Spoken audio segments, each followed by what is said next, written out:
Hindi po ako magaling. People frequently ask me, bakit ako nag-accountancy? Kaya ko ba? At nang nag-shift po ako to FA, someone called me out and said, yuck, nag-shift. I was not exceptional. I'm not from the honors class. I don't have any Latin awards, and I've never been in the president's list. I'm not the type of classmate na tinatanungan kapag may nahirap na problem o kaya tinatabihan sa group studies.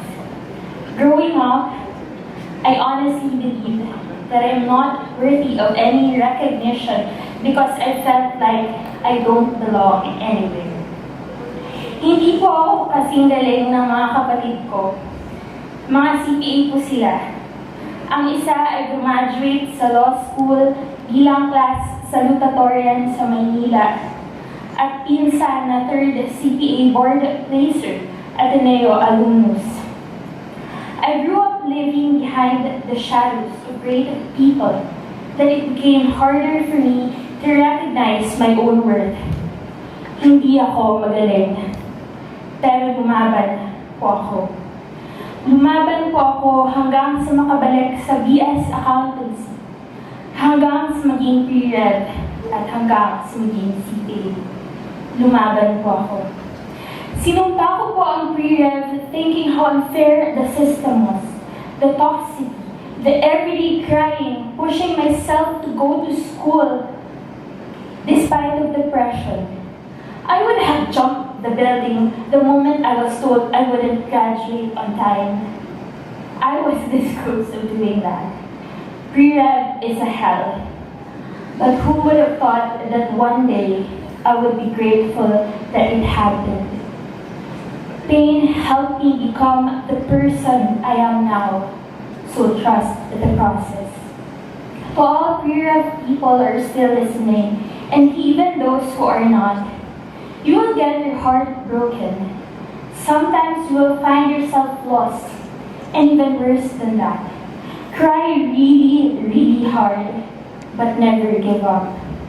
Find yourself and believe in it, even if it's hard. Here's the first real tip. Lokohin ang sarili na magaling ka hanggang sa maging totoo. Second real tip, enjoy it and find real friends. When I passed pre-rev, I remember being so happy. I told my mom, pasado na ako. Then I remember her saying calmly, as if nothing happened, hindi pa tapos ang laban. She was right, hindi pa tapos ang laban. The review days are not always sunshine, but you can always count on the people around you. The hardest thing for me was battling the homesickness and pressure.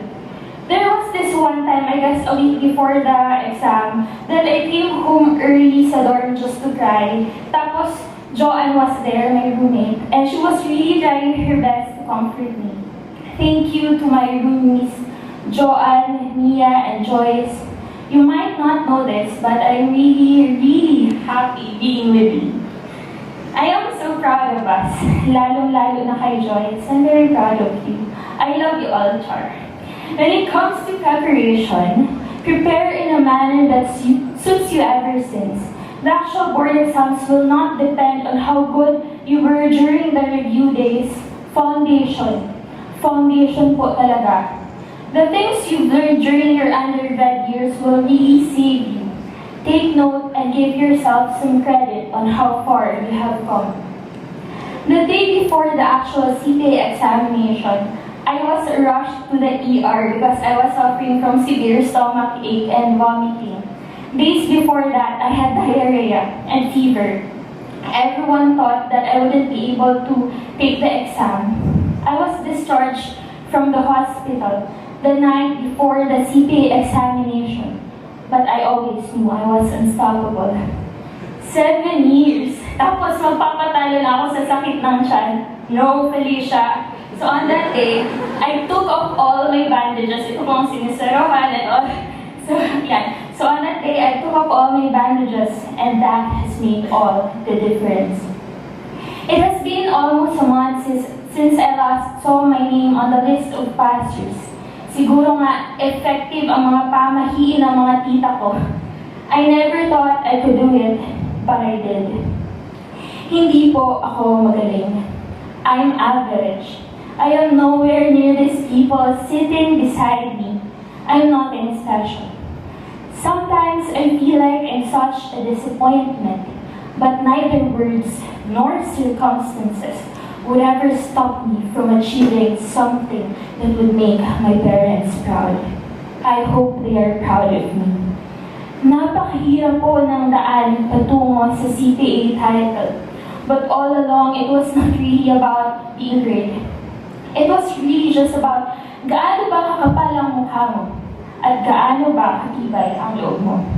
To all my teachers who taught me a lot of things accounting related, but most of all taught me that courage, bravery, and discipline are the better things to be given and practiced. Attorney Reyes, Sir Abilinde, Ma'am Billy, Sir Jay, Sir Tony, Sir Marlon, most especially kay Sir Mars for the great Europe adventure, to Daddy Bart for giving us the enhancement program, the saving grace of my life.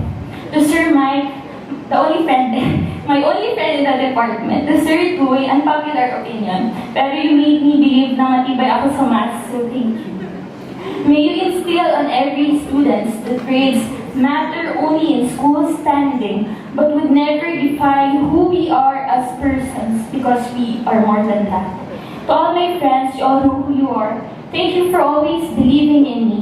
Gemma Steeps, Gregsters Association, and Chronicles. On times that I felt so lonely, you're all there for me.